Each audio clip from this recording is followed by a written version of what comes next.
વિદ્યાર્થી મિત્રો, એક સૂચના સૌથી પહેલા તો કે આપણે જે ધોરણ 12માં અત્યારે હાલમાં અભ્યાસ કરીએ છીએ, તો ધોરણ 12માં જે ફોર્મ ભરવાનું છે બોર્ડમાં ફોર્મ, તો એ બોર્ડના ફોર્મ માટે જે જરૂરી ડોક્યુમેન્ટ બરાબર છે, જે તમે લખ્યા છે, તમારા ગ્રુપમાં મૂક્યા છે, એ પ્રમાણે લેતા આવજો. અને જે ફીની જે સૂચના આપી છે 3000 રૂપિયા, એ પણ તમે કંઈક લેતા આવજો જોડે, બરાબર. અને જેને ભરી છે એની પહોંચ લેતા આવજો જોડે, બરાબર. ઓકે, તો હવે આપણે આપણું લેક્ચર સ્ટાર્ટ કરીએ છીએ. ધોરણ 12માં લેસન નંબર 6 બેરોજગારી, સબ્જેક્ટ ઇકોનોમિક્સ. આપણે લાસ્ટ ટાઈમ જે આપણે બેરોજગારીના કારણો જોયા, ત્યારબાદ આજે બેરોજગારી ઘટાડવાના ઉપાયો જોઈશું. તો બેરોજગારી ઘટાડવાના ઉપાયમાં આપણે 7 પોઈન્ટ છે. હવે તમે 7 પોઈન્ટમાંથી 5 પોઈન્ટ મિનિમમ લખી શકો છો, બરાબર. એટલે આપણે 5 માર્કમાં જ પૂછાય છે, આ 5 માર્કનો જ આન્સર છે, વિસ્તૃતમાં પૂછાય છે. સૌથી પહેલા આપણે પ્રસ્તાવના લખીશું કે ભારતમાં બેરોજગારીનું પ્રમાણ દિવસે દિવસે વધતું જાય છે અને એક ચિંતાજનક એટલે કે ભાઈ આપણે ચિંતાજનક સમસ્યા બનતી જાય છે અને ઘણા કારણો તપાસ્યા પછી એ સમસ્યા હલ કરવાના ઉપાયો સરળતાથી ખ્યાલ આવી શકતા નથી. એ પ્રશ્ન માત્ર આર્થિક પ્રશ્ન જ નથી, સામાજિક, નૈતિક અને માનવશાસ્ત્રીય પ્રશ્ન પણ બની ગયો છે. તો ભારતમાં જે બેરોજગારી નાબૂદી માટે પ્રથમ પંચવર્ષીય યોજના હતી, તેને દૂર કરવાનું ધ્યેય અપનાવવામાં આવ્યું હતું, પરંતુ તે છતાં પણ તે પંચવર્ષીય યોજના બાદ પણ બેરોજગારી દૂર થઈ નહીં. તો સરકારે કેટલાક બીજા ઉપાયો પણ કર્યા.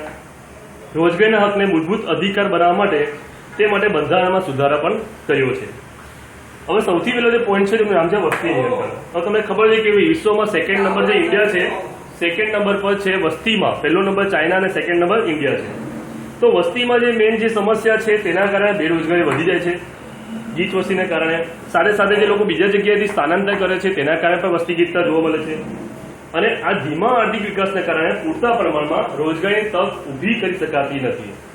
તો બેરોજગારીની સંખ્યા દિન પ્રતિદિન વધી જાય છે અને વસ્તી વૃદ્ધિનો જો દર નીચો આવશે તો જ સ્તરના પુરવઠામાં વધારો થશે, તેનો માપદંડ જાળવી શકાશે, રોજગારી તકોમાં વધારો થઈ શકશે અને લાંબા ગાળે ઉત્પાદક વયજૂથ, તમને ખબર છે ઉત્પાદન વયજૂથ કોઈ કહેવાય, તો 15 થી 64 વર્ષ જે છે એને શું કહેવાશે? ઉત્પાદન વયજૂથ. એમાં વધારો અને નિયમન કરી શકાશે. સેકન્ડ નંબર છે આર્થિક વિકાસનો દર ઊંચો લઈ જવો.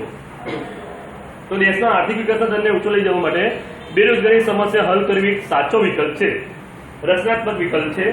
આયોજન વર્ષના સ્ટાર્ટિંગમાં 3 થી 3.5%, 3 થી કેટલા? તો 3.5% ના દરે એ નીચો રહ્યો હતો. આર્થિક વિકાસ દર શું હતો? 3.5% નીચો રહ્યો હતો. અને આર્થિક વિકાસમાં નિયમિત જો ઊંચા દરે વધારો કરવામાં આવે તો રોજગારી તકમાં પણ સુધારો થઈ શકે છે, બેરોજગારી સમસ્યા હળવી બની શકે છે. અને આમાં તમે ખાસ જોઈએ તો મૂડીરોકાણ વધારવું પડે. કૃષિ ક્ષેત્રે સિંચાઈની સગવડ વધારે, સાથે સાથે કૃષિની બાકી બધી ધિરાણ યોજના છે, બીજી ઘણી સગવડ છે, તે વધારી દે તો તે સમસ્યા હલ થઈ શકે છે. ત્યારબાદ થર્ડ નંબર છે રોજગારલક્ષી આયોજન. તો રોજગારલક્ષી આયોજનમાં શું હોય છે કે આયોજન દરમિયાન ભારતના વિકાસને મહત્વ આપ્યું તેવું જોવા મળ્યું, પણ બીજી બાજુ પંચવર્ષીય યોજનામાં જાહેર ક્ષેત્રના વિકાસને ધ્યાન આપ્યું નહીં. એટલે પ્રધાન આપવાનું હતું, પરંતુ મૂડી પ્રધાન ઉદ્યોગોને વધારે પડતું મહત્વ આપ્યું.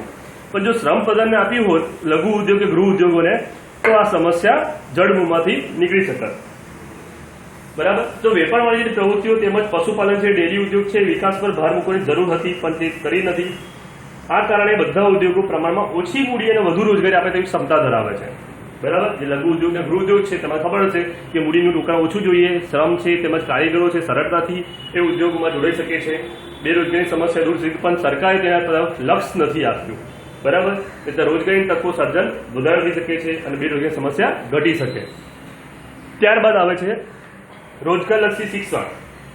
તમને ખબર છે કે ભાઈ આઈટી છે, આઈઆઈટી છે, આઈટીઆઈ છે, ડિપ્લોમા છે, આ બધા કેવા છે? રોજગારલક્ષી શિક્ષણ કહેવાય કે તમે ભણતા મળતા તમે સાઈડમાં તમે ઇન્કમ કરી શકો છો અને સાઈડમાં તમે એ પ્રેક્ટિકલ નોલેજના કારણે તમે નાના મોટા વ્યવસાય બી કરી શકો છો. અને તમને ખબર છે કે પહેલા સ્કૂલમાં કેવું હતું કે એ વખતે તમે ઇલેક્ટ્રોનિકનું છે, મિસ્ત્રી કામ છે, કડિયા કામ છે, આવા નાના મોટા ચેપ્ટર મતલબ કે સબ્જેક્ટ આવતા હતા. અત્યારે હાલમાં બધા નીકળી ગયા છે, જેથી કરીને બાળકો એ બધા વસ્તુથી વંચિત રહી ગયા છે, બરાબર છે. અને પછી એના માટે સ્પેશિયલ કોર્સ, સ્પેશિયલ ડિગ્રી કરવી પડે. બાકી તમારા પેરેન્ટ્સને પૂછી જોજો, એ સમયમાં તમને નાના મોટા કોઈ બી કામ સોંપે, કે ઇલેક્ટ્રિકનું કામ હોય કે કડિયા કામ, ક્યાં એમને આઈડિયા તો આવી જ જાય અને ફટિંગ કરી દીધે સોલ. અને આપણે નાના મોટા કામ માટે બીજા ઉપર આધાર રાખીએ છીએ, બરાબર. તો શિક્ષણ ક્ષેત્રે જે હાલ આ પ્રકારની પરિસ્થિતિ છે એ પરિવર્તન લાવવાનો પ્રયાસ થયો છે અને હાલમાં નવું જે ક્ષેત્ર આવવાનું છે એમાં સબ્જેક્ટ એડ થવાના છે, બરાબર. અને અભ્યાસ સાથે તાલીમ પણ આપવાની છે. બેરોજગારીની સમસ્યા દૂર થઈ શકે, તેમની ક્ષમતામાં વધારો થઈ શકે, એ હેતુથી તે આવનાર વર્ષોમાં આ ટેકનોલોજીકલ સુધારા થવાના છે શિક્ષણમાં. ત્યારબાદ ગૃહ અને નાના પાયાના ઉદ્યોગનો વિકાસ. મેં તમને હમણાં જ કહ્યું કે નાના પાયાના ગૃહ ઉદ્યોગમાં મૂડીરોકાણની જરૂર ઓછી છે, રોજગારી આપવાની ક્ષમતા વધારે છે અને એક વ્યક્તિને રોજગારી આપવા માટે ઉદ્યોગની સરખામણીમાં ખૂબ જ ઓછો ખર્ચ આવે છે અને મૂડીરોકાણ પણ ઓછું કરવું પડે છે. તો આ દ્રષ્ટિએ જે 7.5% વાત કરું તો રોજગારી તક ઊભી થઈ શકે છે. શ્રેષ્ઠ વિકલ્પમાં તે સ્વીકાર કરી શકાય અને દેશની ઔદ્યોગિક નીતિમાં પણ તેનો સ્વીકાર કરીને તેનો વિકાસ મોટા પાયે કરી શકાય છે. અને તમે ખાસ કીધું કે રાજ્ય આ ઉદ્યોગ માટે વિકાસ માટે નાણાકીય, ટેકનિકલ, સંચાલકીય સેવા કેટલી નાની મોટી ઘણી બધી સહાય આપે છે, સબસિડી પણ આપે છે, બરાબર, લોન ઓછા દરે આપે છે. ત્યારબાદ 6 નંબર છે આંતરમાળખાકીય સેવા.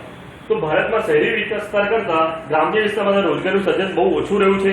એક જવાબદાર પરિબળ છે ગ્રામ્ય વિસ્તારમાં અપૂરતી માળખાકીય સુવિધાનો અભાવ.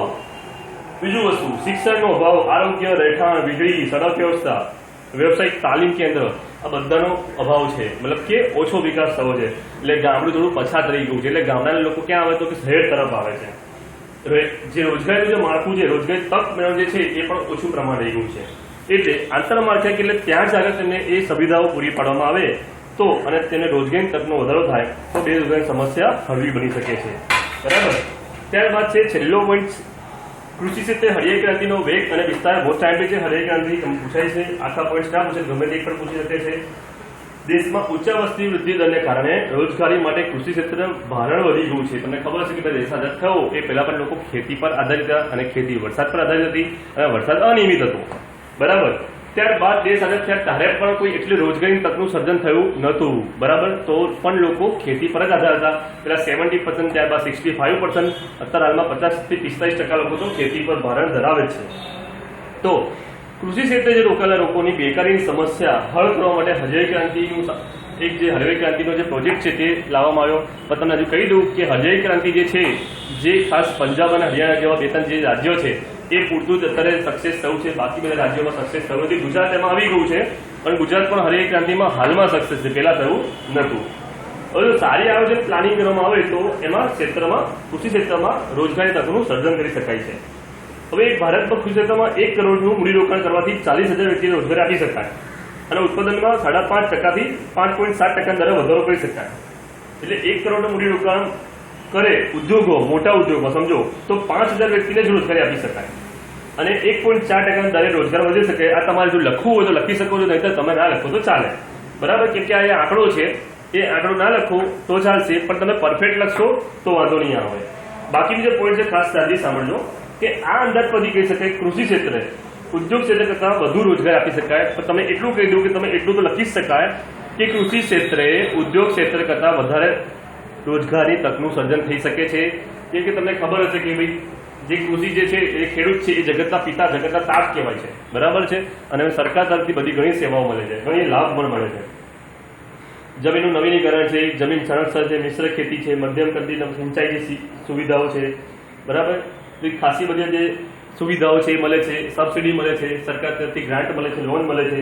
બરાબર. અને કૃષિ ક્ષેત્રના વિકાસ દિશામાં વધારે પ્રયત્ન કરવામાં આવ્યા છે તો આ બેરોજગારી સમસ્યા જડમૂળમાંથી નિવારી શકાય છે અને રોજગારી તકનું સર્જન કરી શકાય છે. અહીંયા આપણે ટોપિક કમ્પ્લીટ થાય છે. બરાબર છે. જય હિન્દ.